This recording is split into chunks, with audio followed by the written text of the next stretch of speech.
민주당 이재명 대표는 오늘 오전 대장동 그리고 성남FC 사건 1심 공판에 출석했습니다. 재판부 3명이 모두 바뀐 뒤에 열리는 첫 공판이었습니다.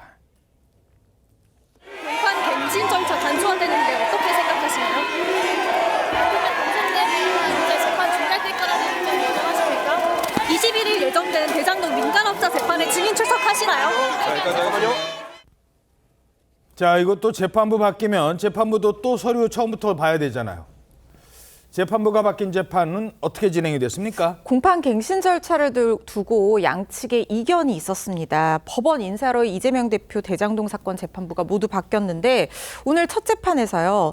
재판관 3명이 모두 교체가 됐기 때문에 재판 지연 우려가 있었습니다. 공판 갱신 절차를 놓고 이재명 대표가 바뀐 간이 갱신 절차에 동의하지 않는다고 하면 원칙대로 다 녹취 파일 재생하고 필요한 경우에 증인 다시 불러 신문하고 이렇게 되면 길어지는 거 아니에요? 이런 우려가 있었거든요. 그 정영학 녹취록 그거는 그 70몇 시간을 다 튼답니까?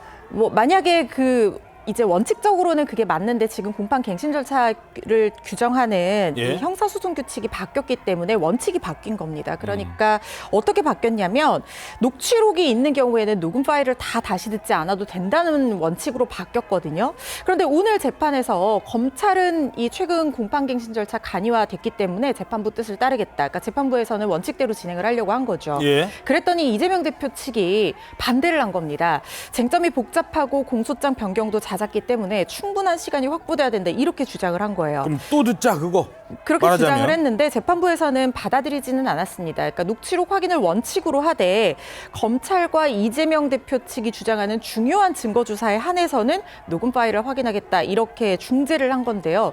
정영학 녹취 파일을 다 재생을 할지는 일단 좀 지켜봐야 될 것 같은데 중요한 증거라고 주장을 하면서 다 재생하자고 주장할 가능성도 배제를 할 수가 없겠습니다. 오늘 11일 기일을 열고 검찰의 공소사실 유지 진술과 피고인 인정 여부 진술을 들으면서 갱신 절차 같이 진행하기로 결정이 됐습니다.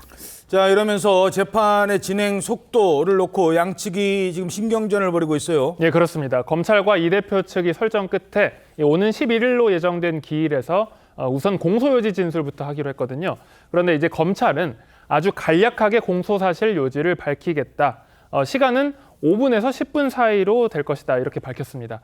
보통 이제 공판 갱신 절차가 되고 복잡한 사건의 경우에는 검찰이 공소요지를 낭독하는 데만 몇 시간, 하루 종일 소요되기도 합니다. 그런데 이렇게 이제 5분에서 10분 정도로 간략하게 하겠다라는 뜻은 공판 갱신에 드는 시간을 최대한 줄이겠다라는 취지입니다. 반면 이 대표 측은 속도 조절을 주문했습니다.